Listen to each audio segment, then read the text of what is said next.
ভেবেছিলাম মায়ের আগমনের আনন্দে এই ছবিটা আঁকবো, কিন্তু সেটা হয়ে উঠতে পারল না। তাই এবার মায়ের বিদায় বেলায় এই বিজয়া দশমীতে এই ছবিটা আপনাদের সামনে রাখতে যাচ্ছি। আশা করি আপনাদের ভালোই লাগবে। শুরুতেই পুরো আর্টওয়ার্কটাকে একটা ইয়েলো আন্ডারটোন দিয়ে দিলাম। আর সকল কাজের শুভারম্ভের জন্য যার পুজো করা হয়, সেই গণেশ ঠাকুর থেকেই আমার আর্টওয়ার্কটা শুরু করলাম। এবার একটু টেকনিক্যাল বিষয়ে এগোনো যাক।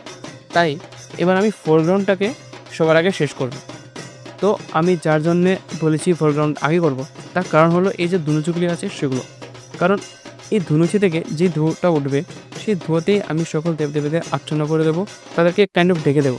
যার কারণে একটা সেন্স অফ মোশন আর সাথে একটা ইথেরিয়াল ফিল আসবে, হোপফুল। তো বাস, এখন খালি আমার একটাই ওয়ার্ক প্ল্যান, সেটা হলো গিয়ে এক এক করে সবাইকে ড্র করা। প্রথমে ভগবান কার্তিক, দেন মা সরস্বতী, দেন মা লক্ষ্মী, তারপর মা Durga. So just sit back and enjoy.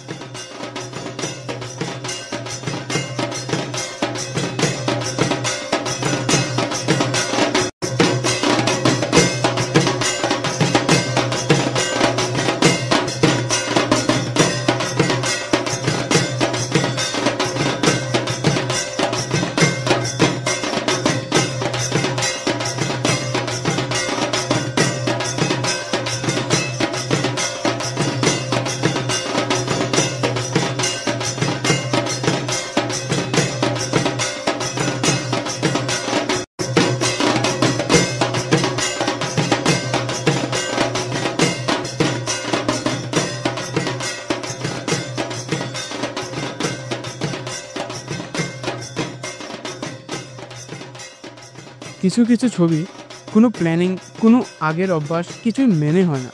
এই জিনিসটা আমি এই ছবিটা আঁকার সময় শুধু টের পাইনি, আমার আগের এই ছবিটার সময়ও ঠিক একই অভিজ্ঞতা হয়েছিল।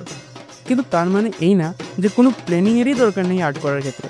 দরকার আছে, কিন্তু তার থেকেও বেশি দরকার হলো প্রসেসটাকে এনজয় করা। তাই আবার বলছি, শুভ বিজয়। আর আসছে বছর হয়তো আরেকটা কোনো ছবি সময়ের মধ্যেই শেষ করতে পারবো।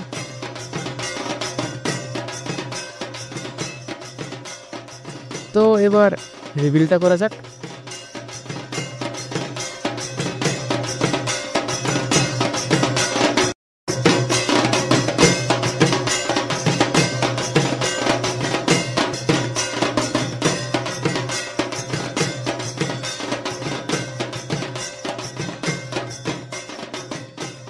And until next time, be creative.